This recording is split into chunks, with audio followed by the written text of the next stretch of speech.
Brave Space podcast. Brave Space is a healing place for gun violence prevention professionals and survivors. My name is Dr. Jordan, and I'm here in Chicago, and I'm here with Miss Muhammad. Do you want to introduce yourself? Hey, Dr. Jordan.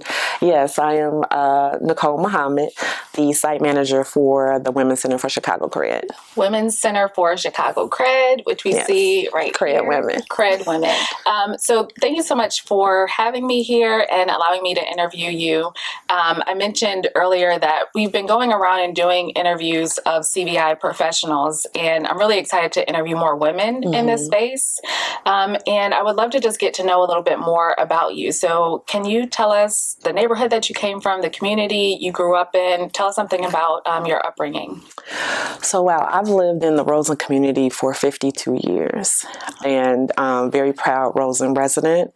Was here when it was extremely vibrant and family oriented. You didn't even have to leave Roseland to be entertained, to shop, whether it's groceries or clothes for school. All types of activities for the children were happening consistently throughout the year. And there was a real love and pride in it. And in some areas that still is the same. Specifically, I can only speak to where I've resided my entire life. Those things have been consistent. A lot of traditions passed from original homeowners that came in the 70s when there was a little bit of white flight, and then moving that down to children who have taken over their parents' home, and even some grandchildren. So a really strong tradition of community and family and love is how I see Roseland. Yeah. Is it different today?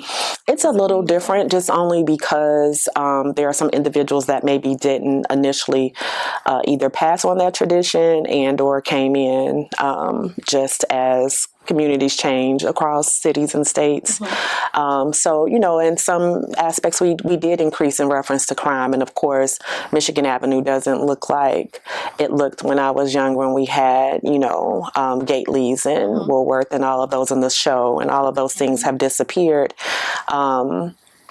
So there is a different feel about it. However, because of the traditional stakeholders, a lot of things are either coming back or you get snippets of it. And so it still has a feel. It's just a different, environment to a certain degree. Yeah. What were some of your early experiences growing up that you feel like helped shape you into the woman who you are today?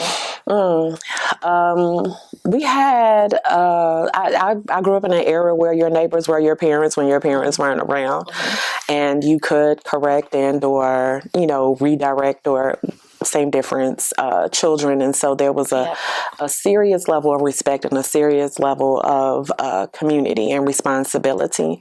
And so we had a skating rink, and that was a lot of fun. We had record stores, and of course, the donut shop is still there, old-fashioned, and so that is always nostalgic as you ride down. But just the feel, we had concerts that used to be at what is now, I can't remember, but it used to be Mendel, and now it's Gwendolyn Brooks. And so there used to be concerts in that field, and Palmer Park had a lot of different activities. So those things shaped me just because I really respected my community, and just through how I was taught, I represented my parents. So there was no embarrassing, not only, my parents first and foremost, and second and third and fourth and fifth, but then I also didn't ever want to disrespect where I came from. So It sounds like you had a really strong tie to your community from responsibility. Yeah, because a part of that is, where you lay your head, you want it to be safe, and you want it to be a space where, not only can you walk around safe and be loved on, but that you can extend that to someone else. So for me, there wasn't, and for many of my friends that are, we're still connected, it's the same vibe. Yeah.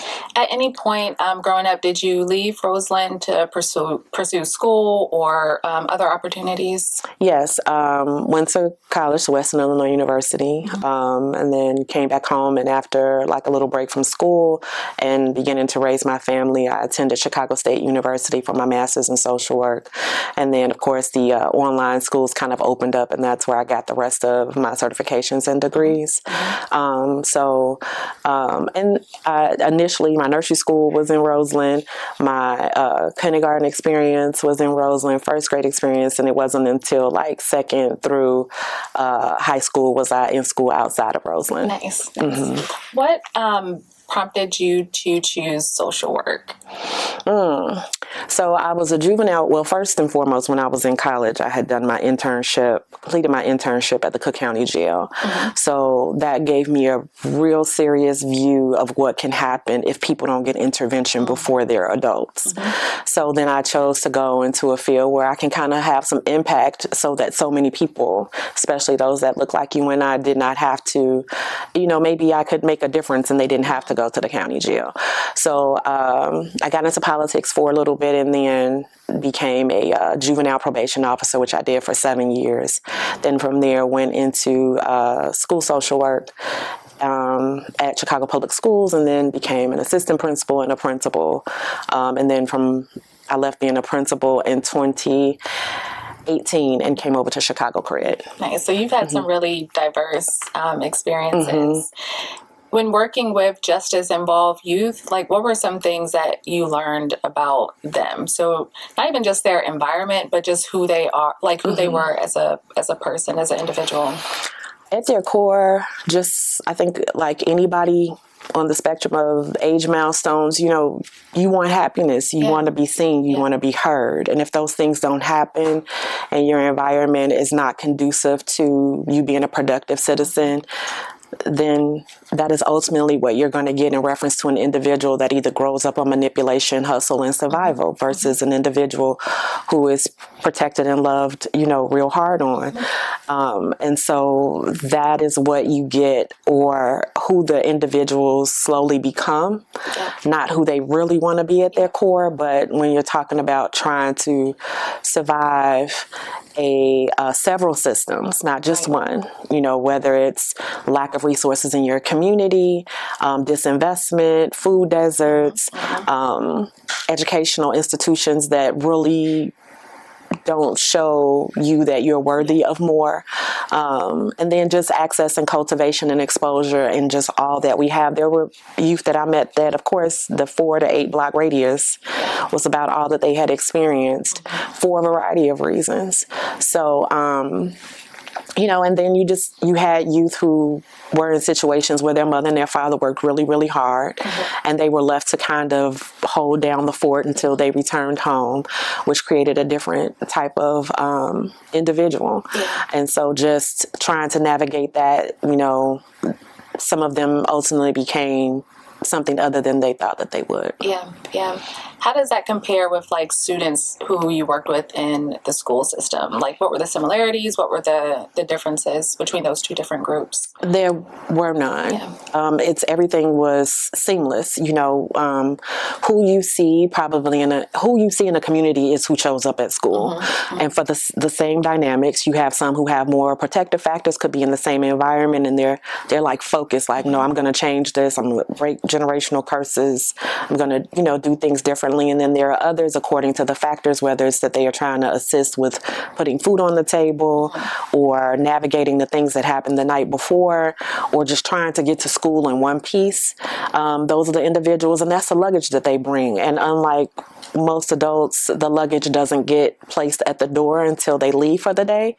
It walks with them through the hallways and in the classrooms. And so it's the same dynamics. I think about that a lot too, because with gun violence being the number one cause of death for youth and young people, and a fact that I think isn't discussed enough, at least in the media, is that there are a lot of young people taking other young people's life, right? So I think sometimes when we think about, it's the number one cause of death of children, and when we think about the fact that it used to be car accidents, right? We think about accidental deaths, but we're talking about oftentimes, young people being in a state of survival, fearing for their life, feeling that they have to use weapons for safety, whether for their personal safety or their family safety.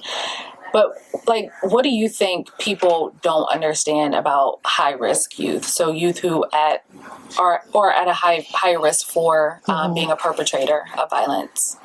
I don't think people look at the social determinants in a community. You know, when you don't invest in a community, when you don't invest in the future, you are leaving it to chance. It's throwing spaghetti against the wall and acting, you know, as if you're really gonna. It just doesn't work that way. So, you know, when people forget about the lack of investment in institutions that children have to go and get into, you know, as they go through their milestones, and it's not conducive to their like growth and development of who they can become and pouring into them. Those are, I mean, when you talk about endocrine disruptors in food and water and, you know, how that impacts the biopsychosocial underpinnings of an individual. When you talk about youth that are exposed to complex trauma and violence and how that changes the brain. When you are dealing with interpersonal violence up and close, domestic violence, when you have individuals that are impacted in their mental health, you know, shakes the home environment, or when parents are away because of incarceration and or, you know, struggling with substances. You know, all of those things go into shaping an individual.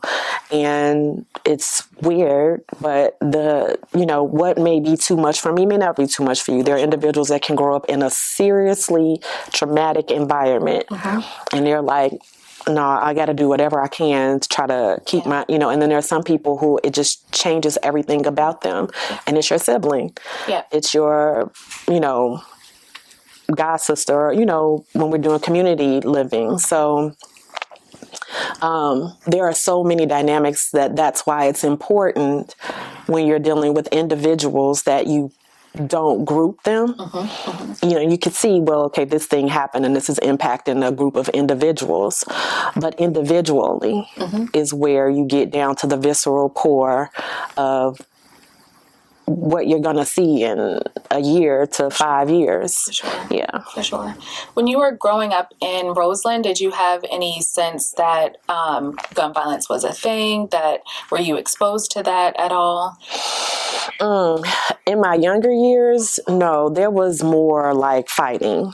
You might hear about somebody getting shot or stabbed here or there, but no, you might have heard more about a fight than you did about now when I was in high school, that was a little different. Like the numbers were extremely high in the 90s, in the 80s and the 90s in reference to gun violence. But it seemed to me at that time that people knew who they were going for and they got those people. It wasn't random, anybody can get it kind of situation. And so, you heard it, but you didn't feel it like as if you could just be hunted randomly, right? You just stayed out the way, mind your business, and kept it moving.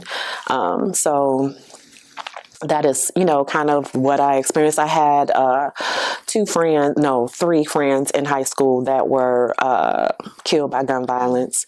So it wasn't that I was completely shielded from it, but you still had that shock factor, like, what? Like, what happened? Like, that's not normal, versus for the first 15 minutes of the news now, anybody could be impacted by all of and your Citizens app and everything else that goes on through the day. So, yeah. I was speaking with someone in Newark, New Jersey about the same idea of how younger people don't have the same level of respect for adults. And I know you kind of mentioned something like that earlier, but I think about that a lot too. Like, where did the shift happen to where, again, we have young people who are now perpetrators of violence? I often think that they probably don't feel safe, right? And they don't feel that the adults in their lives or mentors provide them the same level of support or even protection as maybe they used to. What are your thoughts on that? What do you think? Where do you think this shift happened? there could be a variety of answers for that. There are some people who are like, oh, it happened with the crack epidemic, or it happened with, the opioid, or, whatever happened. What I do know is that we did not have the same level of intention and community. And, homes being divided and, broken up, not enough, support and additional community resources, enabling behaviors that were not tolerated before, people having to mind their business. There was a saying that, we used to, as much as people think it's country, but we used to be on the front porch and now we're in the backyard, right? So we kind of mind our business now. And part of that is because somewhere, we allowed intimidation and lack of community to put us in the backyard. Like, I'd rather just be in the backyard and mind my business to be on the front porch and see everything and either can't report it or, I have to support, and keep my family safe. So I kind of stay out of the way. And then also just because I think the media, because social media has been aggressive over probably, like, let's just say the last 10 years, right? Before then, you just didn't get you didn't see your youth as like super predators, so you were able to correct or pull in or spend more time with and speak to youth. I've never had an issue with youth that I've worked with, and I know that they've done everything on the spectrum. And a big part of not being seen, not being heard, not being touched since I've been out of diapers, having to survive on my own, and systems where people didn't do it unconditionally. There were strings attached, and not trusting systems. So each individual is different, but I can say I have never met an individual that could not be touched to the degree of how much they're going to be touched, or if they're going to change behaviors that weren't good for them. That's individually. Yeah, for sure. At what point did you start to work in community violence intervention, like as a field? And did you know that you were working in CVI, or did you just kind of happen into this field?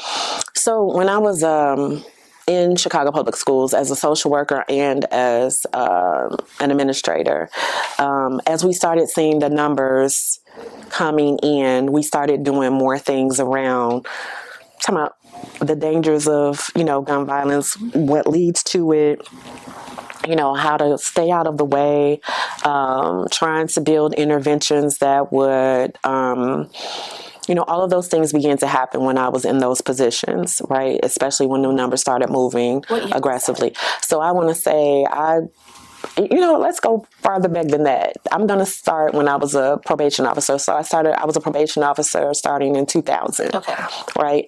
And then, of course, the numbers and just the dynamics of the victims changed significantly as the years went on. And so most definitely, while I was in as an administrator and a social worker in the schools, did we actively create curriculums and bring in vendors and so forth that could deal with some of the, dynamics and nuances that created environments where individuals would feel that they needed to copy behaviors or adopt them in order to survive, which changed school attendance. It changed behaviors, suspension rates, things that happened outside of school that impacted when they came back to school.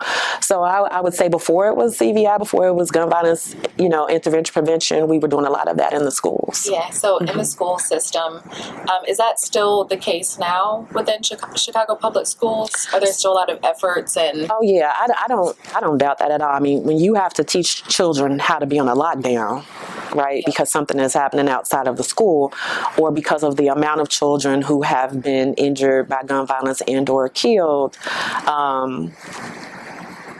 it unfortunately has to walk in tandem with your curriculum, because everything that you're trying to do is keep their minds on something that is going to take them in one direction and not the other.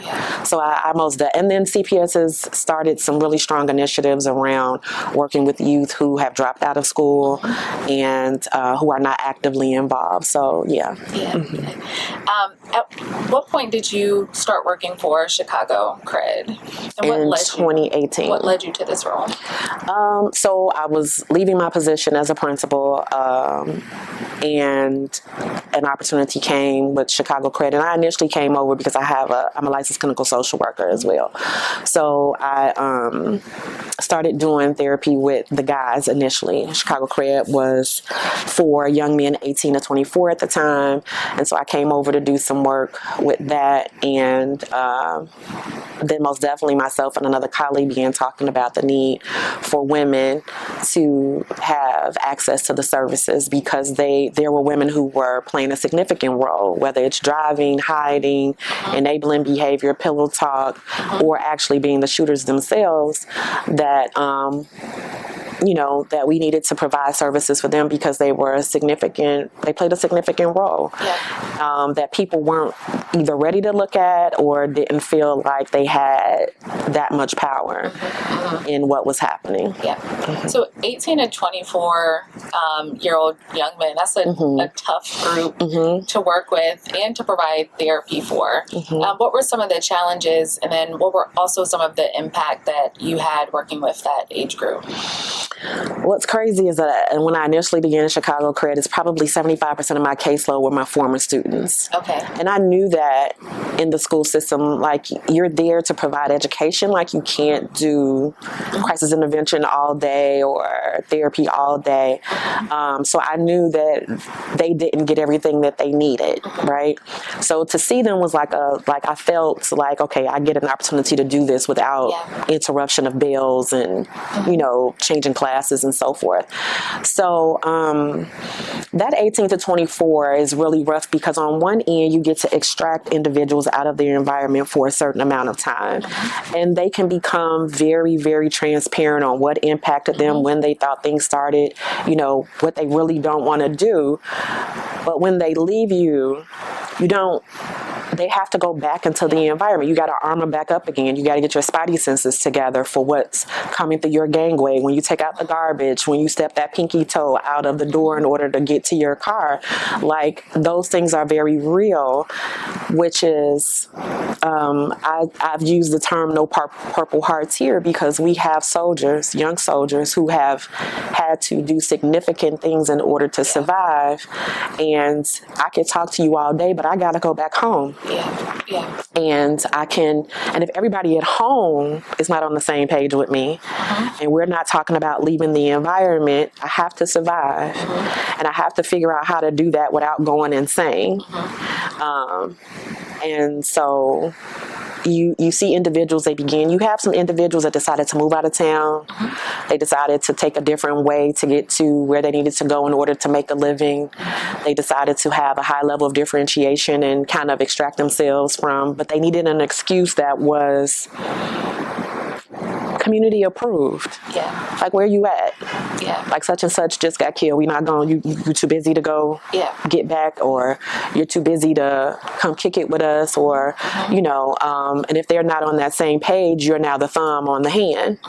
So, individuals have wanted to do some major overhaul. Resources, access, networking is huge when an individual, because I've worked really hard to try to establish who I believe that I am in order to survive. If I go someplace else, who am I?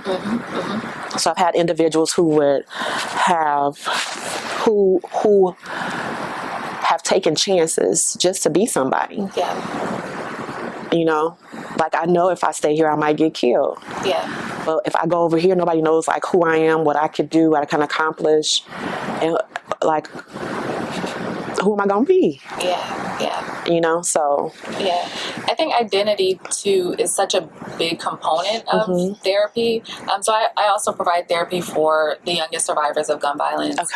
Usually 26 and younger. And oftentimes, I think about this a lot, that in the course of therapy, there can be like a turning point or even like a breaking point where the shift starts to happen, where someone's mind, like, yes, they're wrestling between the environment that they have to survive in versus that 1 hour you may be with them, where it's like they get to take a break and just get to be fully who they are, and they get to fully be seen. What have you seen as like the breaking point or the turning point where an individual can say, like, maybe I can make a different decision. No matter what environment I'm coming from, like maybe it is possible for me to do something different. Opportunities, permission, support, real hardcore truth. Like for example, I had a participant I was working with, and in their mind, their likes said something about who they believe they had become in reference to status. That felt very good. Like the likes on my post, you just don't know who I am. All these people really, feeling me, but you don't have any place to lay your head. You don't have any money in your pocket. You are receiving services because those likes for some people are just voyeurs. And individuals who don't mind setting you up. Right. To take your life or to alter it significantly. So just creating like, how long do you think this is going to last, and what is this going to turn into? And it's kind of like basketball players. Like, you go out there and you hooping and you are participating in sports and all of these things. So it's just like those individuals who, they are hustling. They come into every practice because they want to be a part of that, whatever that ratio is for who's going to get the breakthrough to be the next Jordan or Kobe or whoever. And so it is with social media influencers and, anybody else who seems to accelerate because they just kept pushing, whether I'm going to be the next rapper or I'm going to be the, next vlogger or whatever. Everybody wants to be somebody. So, I just think that having a real hard conversation about the reality of that, not trumping your dreams at all. At all. But let's look at what's really happening, because sometimes those likes can be very deceiving. For sure. For sure. Mm-hmm. For sure. Especially at such a critical developmental age and stage, right? Which, and I know that even just the impact of trauma on the brain, right? The age they're numbered doesn't make a difference so much as their experience, right? Because that can change how fast your brain grows, and also how well you develop. What's some of the work that you do with women in your role at Chicago CRED? So Chicago CRED is a gun violence or community violence intervention organization with the sole focus of decreasing, gun violence. And so our women are here under the same standards and expectations as the men. Just once we got permission to start a women's center, we had 2 women, and those 2 women helped us to, now we've served over 250 women. And those women are either shooters, potential shooters, have been shot, or at risk to be shot. And so the women come in, they have an outreach worker, a life coach, a clinician, an educational tutor if they're working, trying to get their high school diploma. And if they are successful with all of the criteria, they can move into our employment and training if necessary. So the women come and we provide them with gender-specific trauma responsive services. So, we discuss it through the gender lens of financial literacy, healthy relationships, anger management, self-awareness, self-regulation, and try to provide them with things that they need in order to repair, heal, and, also for them to get their bearings so that they can actually start or continue to reach the goal that they may have parked there. They may have parked their car. Women may have parked their car to patiently wait on a man that they believe is going to change, or to be in a different environment. Maybe they never had a real first chance. Maybe they needed several chances. And so we just try to provide a space where they're able to first reintroduce themselves to themselves and acknowledge, what they want and how they want to achieve it. Each one has a team, them, with all those individuals that I just talked about, and help them try to get their bearings so that they could go ahead and change the trajectory of their lives. the hard part about that is wanting it more than they want it, or wanting it more when they're very afraid of, man, this is not going to work. It ain't never worked. Yeah. Right. I've tried, you know, or because of who I've been with, you know, initially it was just love. And now I got 3 cases that I'm trying to beat, or, my background is holding me back, or now I had no plans on having 1 child. Now I got 5, you know. So there are a lot of dynamics, and each individual that comes in here has their own set of circumstances. But we just try to provide a space where they can get to self, have a high level of self-awareness, most definitely work on their self-regulation, trying to do intentional decision making, and just be in a space where they could do that without, you know, judgment. Yeah. What is it like for you to, well, let me ask first as a question. Are most of the women you serve women of color? Yes. What is it like for you to have boundaries, right? So with mental health, delivering culturally relevant services to another young Black woman, there can be times where it's like you want to get comfortable to a certain degree, because that's part of it, right? That's part of being effective. But sometimes it can slip into and cross some boundaries, right? Yeah. It's like even in just conversation and tone, and I've found that sometimes talking to young women, they feel like they fit in my family, right? And that can even for a therapist, that can be a challenge. Yeah. So how do you maintain those boundaries? Like, how do you still deliver culturally relevant services to women who look like you, right, but also maintaining those boundaries? That's a hard one, Dr. Jordan. So, okay, so on one end, enmeshment is hard, right? Because we are my team, but I think I've only been Black. So I feel like Black people are probably some of the most unconditional, loving, forgiving people on the planet Earth, right? Considering our history. But the enmeshment, the transference, the countertransference, I've been there, done that, you know, want to hold space for you for a second. All of that is very hard. It's very hard. And, you know, it's funny because my staff and I were just talking about that yesterday and today. You know, it's very hard because you sometimes want it more than they want it. And it's not so much sometimes that they don't want it. The no versus the how is very difficult. And so you try to hold space with somebody. You're trying to love on them because you know that that's what they need.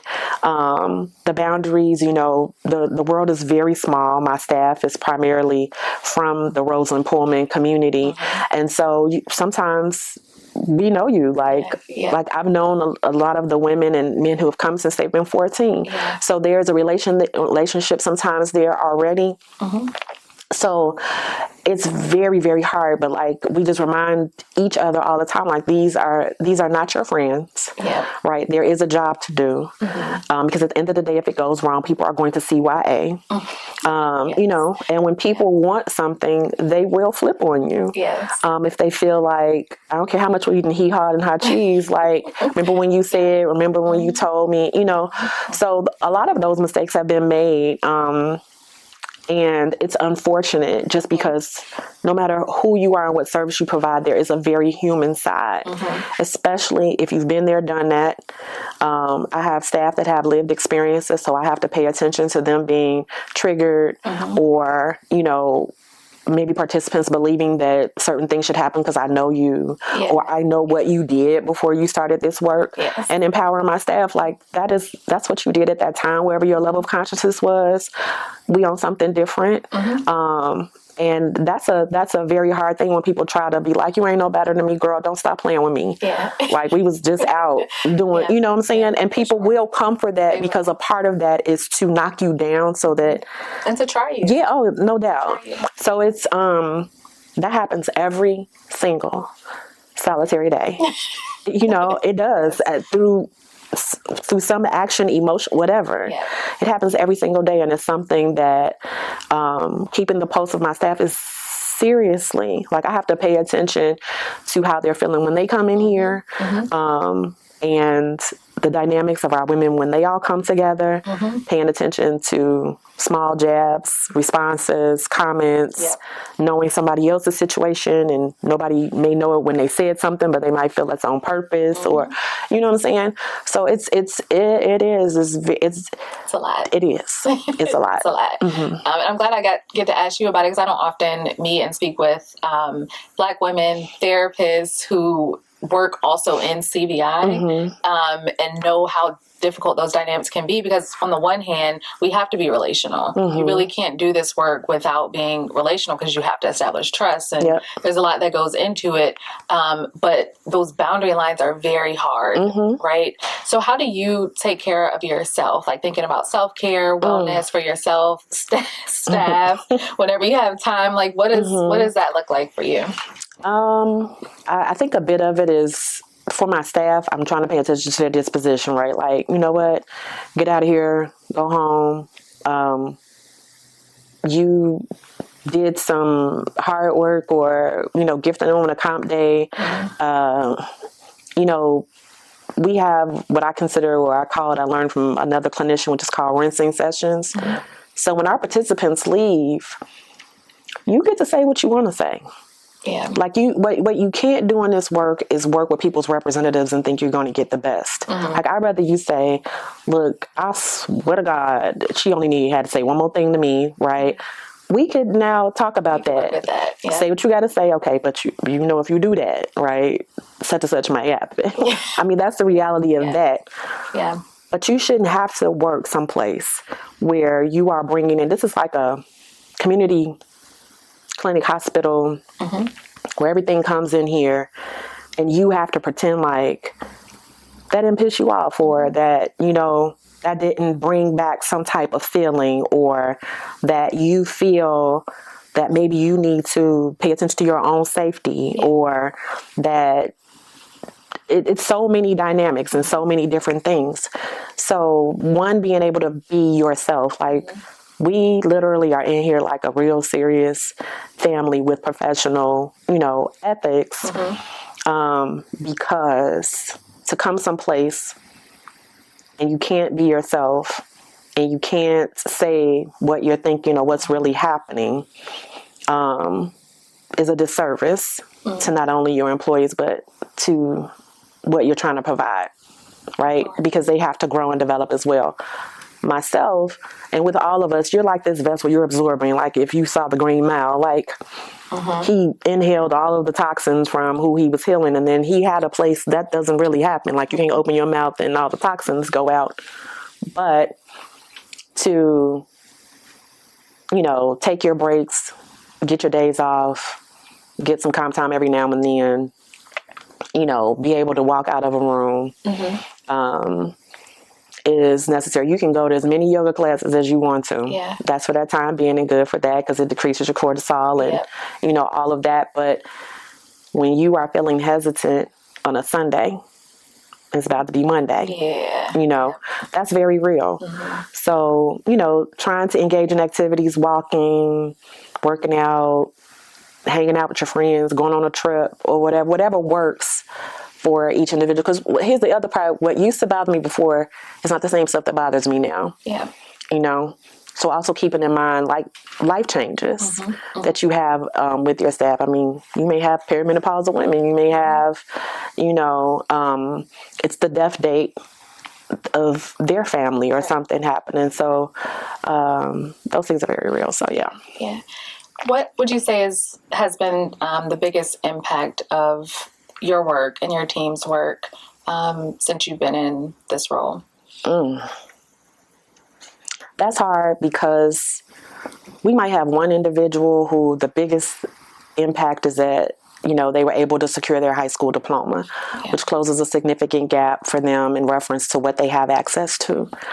Somebody else, it may be that we were able to provide some type of financial relief in reference to, housing or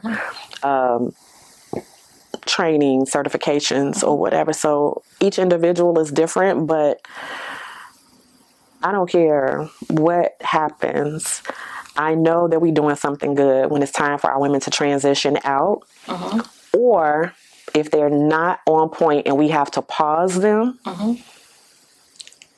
and that's when the ruckus starts happening. Yeah. Because you could be like, y'all get on my damn nerves, this, and that, and the other. But if you no longer have access here, now, we could see the impact, so, but we've had women who have come in here with absolutely nothing but the blunt in their pocket and are now they can install solar pieces. They have security jobs, home health care. We have a couple that are in pharmacology now. We recently had a group of women who finished pharmacy tech and phlebotomy schools. We have a few other women who are in programs, and that's just kind of with our partnerships with other organizations like Phalanx or Metropolitans. We owe a program, or Universal Family Connection if they have things that, and on and on. But that has been, and then like we have a partnership with Contextos where the women are able to engage in what I consider to be aggressive, like narrative therapy, where we've had 5 books published. So as a group, they collaborate, they write their pieces, and it feels really good to share your story. Have a book that's published that you can have and share with other people. You feel heard. You're in a room full of women who either a story is like yours, similar like yours, and you're not alone. And so, That's amazing. What are some of your goals moving forward in your role for your team? So we've talked a lot about, when we talk about, social determinants, there have been some really significant changes that anyone who is working with our brothers and sisters who utilize government services will impact their daily functioning. So, for example, new policies with SNAP, right? What that means for an individual to have 80 hours per month in order to stay on SNAP. And they have children to feed and, so forth. Or now with the significant cuts in reference to child care that they are freezing in the 5 Democratic states, or the Medicare, explosion, those things that are happening. And so we are committed to pushing our women to really either get involved, accelerating the pace. Like this year is a year of pressure, right? A year of them either getting involved in something that completely extracts you from government assistance, or puts you in a position to maintain it while you're still moving forward to change the trajectory of however you came in here and whatever you need. So, and that's still with the heavy work of, I need you to work on the self-regulation. You can't go off on your boss, right? I need you to maybe decrease your use of your substance that calms you down, because it's not going to be real conducive in reference to your ability to maintain employment, or parenting skills or whatever. We still have that heavy load to, lift every day. But for me right now, this is the time when we want to empower our women to make sure that they break generational curses, that they can survive in a time where everything that they knew is completely different and changed, or either left to the wayside, trying to promote entrepreneurship. So the focus this year is really empowering them to try to live on like their highest level and take advantage of what's out here, so that they cannot be victimized, homeless, no food, no resources. And I love what you're saying, because in light of all of these recent changes, and I just heard about the funding cuts for childcare, and how much of an impact that's going to have on families, and for many families it could set them back. So I love how it sounds like you're still sticking to your mission and your goals of the organization, but also adapting to all of these rapid political changes that are happening in real time, and giving the women almost like the blueprint. How do you navigate these challenges? Because it can feel very overwhelming, even for individuals who may have had, an easier life trajectory. These changes are pretty scary. So I love how you frame that. So those were all of the questions that I had, but were there any other questions or comments or anything else people should know about Chicago CRED? No, I think we covered it all. And let me just say this. I know that, I work for Chicago CRED, and that's what the platform that we're on right now. But I think that anybody who is providing services to the community most definitely needs to pay attention to the significant differences between serving men and women. That there is a significant decrease. People, I know it's because we handle everything, right? Like, we are the pillars of the community. But re-entry for Black women is, you could be gone and people, it's like, oh, thank God you back home, right? And, but there is some changes that happen in an individual, especially if they've been incarcerated for a long time. When you come back, first you got to get reestablished in community and not be overstimulated with all the changes. Then if you have a background, it's hard because you can't get employment. Right. You've been away from your children. They looking at you like, where you been? And they don't have enough lived experiences to give you a pass on it. They don't have time. They don't care. Like, you were gone. Things happened to me when you was, what happened? Answers. Right. And excuse me.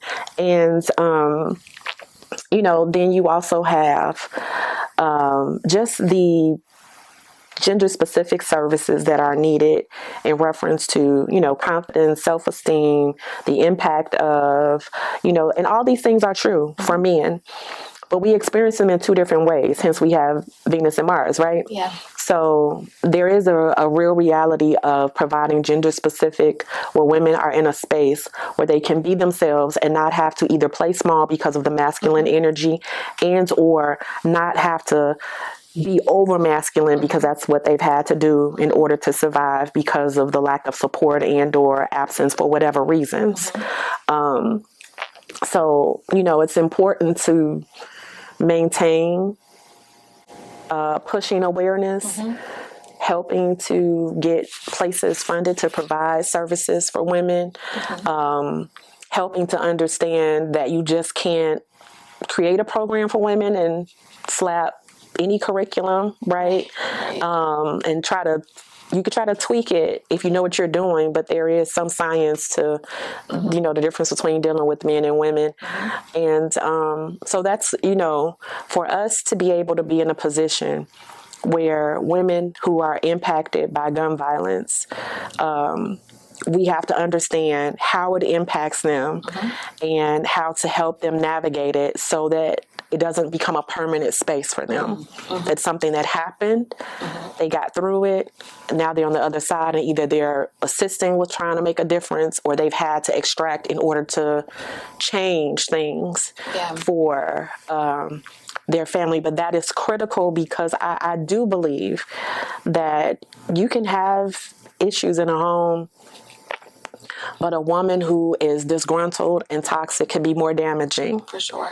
to her children and a community than the absence of any father. Like, you would want, it helps to create a different kind of balance if you're talking about it on a family piece, but it is so absolutely necessary to make sure that we're taken care of. So that is my biggest piece, that women who are doing this work and women who are being serviced by the work need their own training, their own tools, and their own attention and awareness, so that things are different. Yeah. No, I love that, because we don't hear about that enough in CVI, right? The delivery of gender-specific programming and services, especially when it comes to dealing with issues related to mental health, right? Because they are different, and often when you are working with women, you're dealing with their children as well, and vice versa. Because even when working with pediatric populations, the child is never on their own, right? So even if I'm, treating a child as an individual, I'm really treating them in the context of their family. And if I don't have any contact with the family, it does a disservice to the whole process. So I love that you all are implementing that here. Yeah, and I do want to say, like, we have a family case manager, and she does a phenomenal job of linking the two, because, to your point, it's not in a silo. Even our adults, like, your family could be a real extension as to what the issue is, or how we can resolve the issue. Sure. So that is most definitely important. So yeah. Well, Ms. Muhammad, it was a pleasure to speak with you again. Always great to speak with another Black woman in CVI doing mental health. Yes. Thank you so much for giving me your time. Yes, thank you for having me. This is the Brave Space podcast. Brave Space is a healing place for gun violence prevention professionals and survivors. We meet, we process, we heal in community.